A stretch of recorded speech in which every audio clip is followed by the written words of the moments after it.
저는 서울 명신초등학교 교사 이화선이라고 합니다.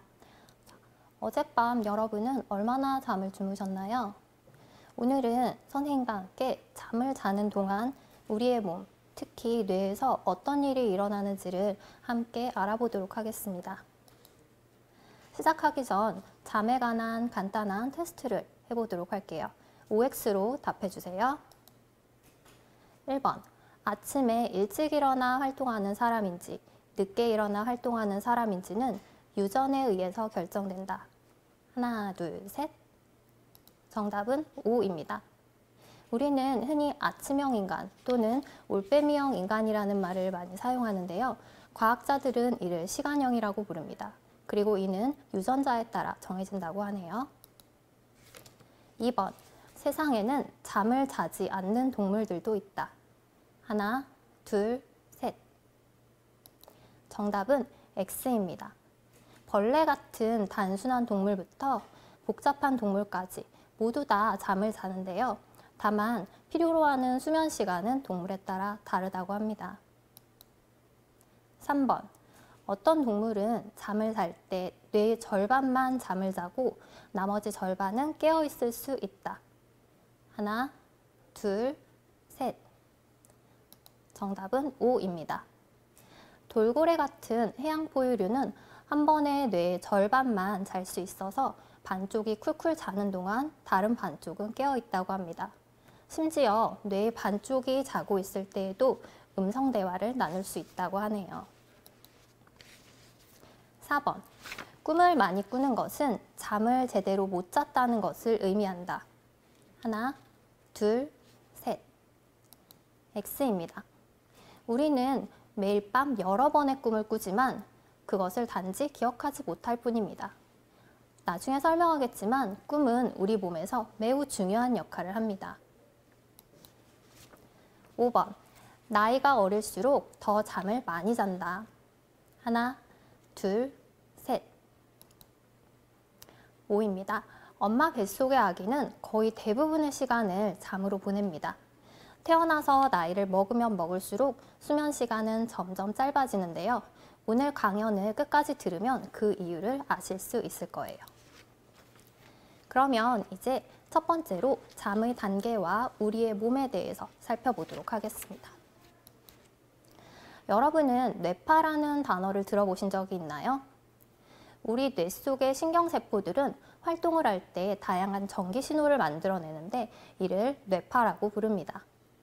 여러분 중에 한 명을 지금 연구실에 데리고 가서 머리와 얼굴에 이렇게 전극을 붙여서 컴퓨터와 연결하면 여러분의 뇌가 활동하면서 만들어내는 뇌파를 측정할 수가 있을 겁니다. 이렇게 측정한 뇌파는 매우 복잡하게 나타나지만 과학자들은 주파수별로 이것을 구분하여 5가지로 나누었습니다. 우리가 깨어있고 활발히 생각할 때에는 이런 빠른 뇌파가 측정되는 반면 휴식을 취하거나 잠을 잘 때는 느린 뇌파가 관찰이 됩니다. 잠에 관한 매우 중요한 발견이 이 뇌파 측정에서 비롯되었는데요. 이제 그 발견이 무엇이었는지 알아보도록 하겠습니다. 약 70년 전 미국 시카고 대학의 유진 에서린스키라는 젊은 수면 연구자가 있었습니다. 그는 새로 구입한 뇌파 측정기를 시험하기 위하여 자신의 8살짜리 아들을 실험 대상으로 삼았습니다.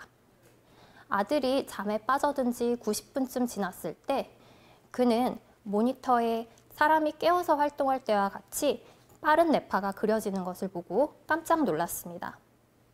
아들이 잠에서 깨어난 걸까요? 옆방으로 가서 보니 아들은 아직 깊이 잠든 상태였습니다. 하지만 이때 그는 아들의 감긴 두 눈꺼풀 안에서 눈동자가 빠르게 좌우로 움직이는 것을 목격하였습니다. 잠을 자는 중인데 깨어있을 때와 같은 뇌의 활동이 관찰되고 눈동자도 빠르게 움직이더라는 놀라운 이 발견. 그는 이것을 연구해서 잠을 자는 시간이 눈동자를 움직이는 렘 수면과 눈동자를 움직이지 않는 비렘 수면으로 나누어진다는 내용의 논문을 발표하였습니다. 그리고 이 렘 수면의 발견은 잠에 대한 연구를 발전시키는데 매우 큰 영향을 주었습니다. 이후 과학자들은 더 많은 연구를 거듭해서 비렘 수면을 이렇게 다시 3단계로 나누었습니다. 그런데 우리가 하룻밤 잠을 자는 이 8시간 동안 4단계가 한 번 반복되는 것이 아니라 90분 간격으로 4번에서 5번 나타나는 것을 이 그래프를 통해서 알 수 있죠.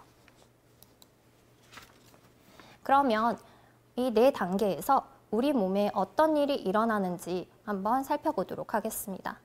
이야기를 들으면서 여러분이 잠에 드는 과정을 한번 상상해 보세요. 비렘 1단계는 의식이 서서히 사라지기 시작하는 단계입니다. 이 시기에는 깨어있다고 느낄 수도 있고 의식하지 못한 채로 잠깐 깨어나기도 합니다.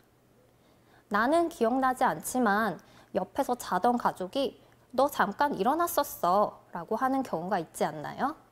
이 단계의 수면에 있었기 때문입니다. 비렘 2단계는 얕게 잠이 들었지만 금방 깨어날 수 있는 단계입니다.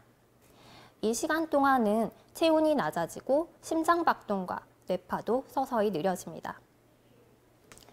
이제 더 깊은 수면인 비렘 3단계로 들어가 봅시다. 우리의 뇌는 가장 느린 뇌파인 델타파를 생성합니다. 근육은 이완되고 혈압이 낮아지며 호흡도 느려집니다. 이 단계는 1시간 정도 이어지는데 이때에는 자는 사람을 깨우기가 매우 힘들다고 합니다. 그리고 깨운다고 해도 깨어난 사람은 매우 심한 피로를 느낀다고 해요. 마지막으로 여러분의 뇌가 다시 활발하게 움직이는 렘 수면이 찾아옵니다. 이때 맥박과 호흡은 빨라지지만 근육은 이완돼서 몸이 움직이지 못하고 마비된 상태입니다. 우리가 가위에 눌리는 것이 이 단계와 관련이 있는데요. 가끔 잠에서 깨어났는데 바로 몸의 마비가 풀리지 않았을 때가 있기 때문입니다. 의식은 있지만 움직일 수 없어서 오싹한 느낌을 받지만 다행히 시간이 조금 지나면 대부분의 마비는 풀립니다. 렘 수면 때에는 우리가 꿈을 꾸는데 90분마다 이 수면의 단계를 반복하기 때문에 하룻밤에 3번에서 5번의 꿈을 꾼다고 합니다. 물론 모두 다 기억하지는 못합니다. 그러면 우리의 몸은 왜 이렇게 매일 잠을 필요로 하고 꿈을 꾸는 것일까요? 잠이 어떤 역할을 하는지 알아보기 위해 과학자들은 여러 가지 방법으로 연구를 하였습니다. 그중 하나가 잠자는 동안 뇌의 활동을 관찰해 보는 것이었습니다. 우리의 뇌는 구역을 나누어 각각 다른 역할을 담당하고 있는데요. 사진을 보시면 비렘 수면과 렘 수면 때에 뇌가 활성화되는 정도 그리고 부위가 다르다는 것을 알 수 있습니다. 이를 통해 비렘 수면과 렘 수면 시에 우리의 뇌가 서로 다른 일을 한다는 것을 알 수 있죠. 비렘 수면 시기에 우리의 뇌와 몸이 하는 일을 먼저 살펴보겠습니다. 우리의 뇌는 깨어있는 동안 새로운 정보를 계속해서 습득합니다. 이 중 이름이나 사건을 기억하는 사실적인 정보는 우리 뇌의 해마라는 부분에 단기 저장이 됩니다. 이 해마라는 부분은 용량이 정해져 있는 USB와 같아서 이 용량을 초과하면 저장이 불가능하거나 덮어쓰기를 해버리는 그런 문제가 발생합니다. 하지만 잠을 자는 동안 우리의 뇌는 해마에 쓰여진 단기 기억을 장기 저장소인 뇌 껍데기로 옮겨줌으로써 새롭게 학습할 수 있는 뇌 용량을 확보해 줍니다. 여러분들 시험 기간이 임박해서 잠을 안 자고 계속 공부만 해본 경험이 있지 않나요? 이런 경우에 해마의 용량이 모두 차서 학습 능력이 점점 떨어질 뿐만 아니라 공부한 내용이 장기 기억으로 옮겨가지 않아서 시험을 친 이후에는 학습한 내용을 모두 까먹게 됩니다. 암기와 같은 사실적인 정보 외에 우리가 운동 기술을 익히거나 악기를 연주하는 등 행동을 수행하는 데 필요한 기억도 있습니다. 이를 운동기술 기억이라고 하는데 잠은 이러한 운동기술 기억을 강화해 줍니다. 낮에는 피아노 연습을 하면서 아무리 연습해도 반복해도 제대로 되지 않던 어떤 구절이 잠을 자고 난 뒤에 저절로 잘 되는 경우가 있습니다. 이는 낮에 습득한 운동기술 기억이 우리 뇌에 저장되었기 때문인데요. 여러분들이 자전거를 탈 때 한 번 타는 법을 익히면 탈 때마다 순서를 다시 떠올리지 않아도 저절로 탈 수 있게 되는 것처럼 한 번 운동기술 기억이 저장되면 그 기술은 의도적으로 단계를 하나하나 생각하지 않아도 몸에서 자연스럽게 흘러나오는 행동이 됩니다. 또한 우리의 몸은 비렘 수면 동안 성장 호르몬을 가장 활발히 방출해서 낮 동안 손상되었던 세포를 재생하고 신체의 피로를 회복합니다. 따라서 수면 부족은 학습뿐만 아니라 우리 몸의 건강을 유지하는 데 필수적인 과정이라고 할 수 있습니다. 한편 렘 수면 동안 우리의 뇌는 꿈을 꾸는 과정을 통해서 기억을 형성하고 신경세포를 연결하여 성장시켜줍니다. 아기가 엄마의 뱃속에서 성장하는 기간 중에는 뇌가 특히 집중적으로 발달하는 시기가 있습니다. 뇌가 발달한다는 것은 뇌의 신경 연결이 새롭게 많이 생겨난다는 것을 의미하는데요. 이 뇌 발달 기간 동안 태아를 관찰하면 하루 중 거의 9시간을 렘 수면으로 보낸다고 합니다. 렘 수면 동안 활발해지는 뇌파는 뇌 속의 신경 통로들이 다양하고 튼튼하게 자라도록 자극해줍니다. 렘 수면의 기능은 대부분 이 시기에 꾸는 꿈과 관련되어 있습니다. 꿈을 통해 렘 수면이 우리에게 어떤 영향을 주는지 살펴보도록 하겠습니다. 예전부터 과학자들은 꿈이 아무런 쓸모없이 나타나는 현상이라고 생각해 왔습니다. 하지만 오늘날 이에 대해 다른 의견을 말하는 사람들도 있습니다. 그들이 말하는 꿈의 기능에 대해서 한번 알아보겠습니다. 첫 번째는 잊기 위해서입니다. 여러분들은 난장판으로 어지럽혀진 책상 위에서 필요한 물건을 쉽게 찾을 수 있으신가요? 어렵겠죠. 우리의 기억도 마찬가지입니다. 깨어있을 때 받아들이는 모든 정보를 기억한다면 우리의 뇌는 제대로 일을 할 수가 없을 것입니다. 우리의 뇌는 꿈을 꾸면서 원치 않거나 중복되는 기억을 제거하고 정리해주는 일을 합니다. 두 번째는 회복하기 위해서입니다. 렘 수면 상태에서는 우리의 뇌 속에 노르아드레날린이라는 스트레스 물질이 매우 줄어듭니다. 이 물질이 줄어들면 우리는 불안함을 느끼지 않는데요. 이 상태에서 꿈은 낮 동안에 경험했던 어떤 불쾌한 경험을 다시 한번 편안하게 회상하게 해서 불편한 감정과 상처들을 제거해서 트라우마를 극복할 수 있게 해줍니다. 마지막으로 창의적인 문제 해결을 위해서 우리는 꿈을 꿉니다. 우리가 깨어있는 상태일 때는 뇌의 합리적인 사고를 담당하는 부분이 활성화되지만 렘 수면 상태일 때는 그 부분의 활동이 줄어듭니다. 여러분이 꾸는 꿈이 말도 안 되는 현실에서 일어날 수 없는 일들인 경우가 많은 것도 이 때문인데요. 렘 수면 동안 활성화되는 뇌의 다른 부분들은 우리의 경험을 재료로 삼아 언뜻 생각하기에는 연결되지 않을 것 같은 대상들 사이의 연결고리를 찾아줍니다. 그래서 우리는 꿈을 꾸는 동안 창의적인 방식으로 정보들을 융합하고 새로운 아이디어를 얻을 수 있는 것입니다. 지금까지 우리는 잠을 자는 동안 겪게 되는 단계와 우리 몸에서 일어나는 일들을 살펴보았습니다. 잠은 우리가 생명을 유지하고 학습하며 행복하게 살아가는데 많은 영향을 줍니다. 이러한 잠을 제대로 잘 자려면 어떻게 해야 할까요? 과학자들이 권장하는 수면 시간을 알고 계신가요?